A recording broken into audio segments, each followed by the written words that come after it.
ایسے ہوا ہے کہ میں گھر آیا، مجھے بتایا نہیں اور یہ معاملہ ہوا، اور پھر یہ اس کے بعد خبر دی ہے. تو فقال رسول اللہ صلی اللہ علیہ وسلم، رسول اللہ صلی اللہ علیہ وسلم نے فرمایا بارک اللہ لکما فی غابر لیلتکما، تم دونوں کی جو رات گزر گئی ہے نا، اس رات کے اندر اللہ تمہارے دونوں کے لیے برکتیں پیدا فرمائے، تم دونوں کے لیے اللہ برکتیں پیدا کر دے. تو وہ راوی کہتی ہیں حضرت انس سے، وہ کہتے ہیں کہ پس وہ حاملہ ہو گئیں، وہ جو رات گزری تھی اسی رات کی وجہ سے وہ حاملہ ہو گئی، نبی پاک کی دعا تھی، وہ حاملہ ہو گئی. اور پھر وہ کہتے ہیں، بیان کرتے ہیں راوی کہ فکانہ رسول اللہ صلی اللہ علیہ وسلم، پھر کافی وقت گزر گیا تو رسول اللہ صلی اللہ علیہ وسلم ایک سفر میں تھے، وہی معاہو، اور یہ ام سلیم جو ہے جو حاملہ ہو گئی تھی یہ بھی اس سفر میں نبی پاک کے ساتھ تھیں.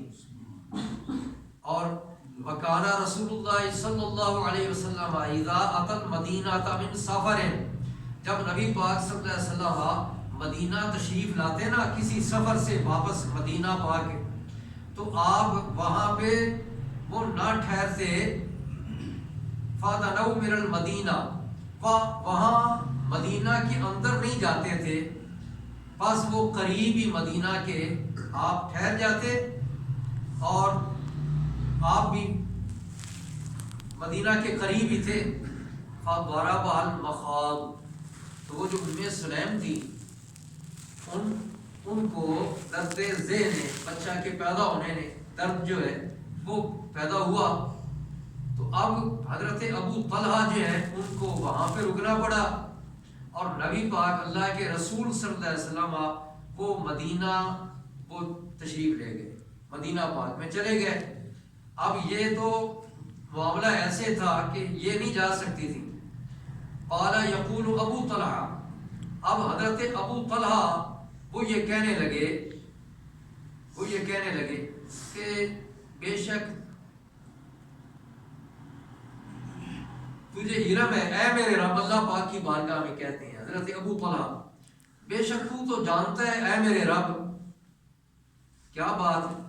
کہ یہ بات مجھے اچھی لگتی ہے، یہ مجھے بات اچھی لگتی ہے، تو جانتا ہے کہ میں تیرے رسول کے ساتھ ہی نکلوں، جب وہ تیرا رسول کہیں نکلے سفر پہ جائے تو میں بھی ساتھ ہی جاؤں، اور جب وہ مدینہ میں یا کسی جگہ پہ داخل ہوں تو میں بھی ان کے ساتھ ہی داخل ہوں، یہ مجھے پسند ہے. وہ تو تشریف لے گئے لیکن مجھے یہاں پہ رکنا پڑ گیا. بما ترا، جو کچھ تو دیکھ رہا ہے مولا، یہ مجبوری تھی، مجھے یہاں رکنا پڑا، اور اللہ کے رسول وہ مدینہ پاک میں تشریف لے گئے، اور میں چاہتا یہ ہوں، میری خواہش یہ ہے کہ میں بھی ساتھ ہی جاتا نبی پاک صلی اللہ علیہ وسلم کے. تو وہ ام سلیم کہنے لگیں، وہ کہتی ہیں اے ابو طلحہ ما آجیدو الذی کنت آجیدو، کہ جو کچھ تو محسوس کر رہا ہے نا، اب الذی کنت آجیدو، جو میں پہلے محسوس کر رہی تھی نا، اب وہ میں محسوس نہیں کر رہی.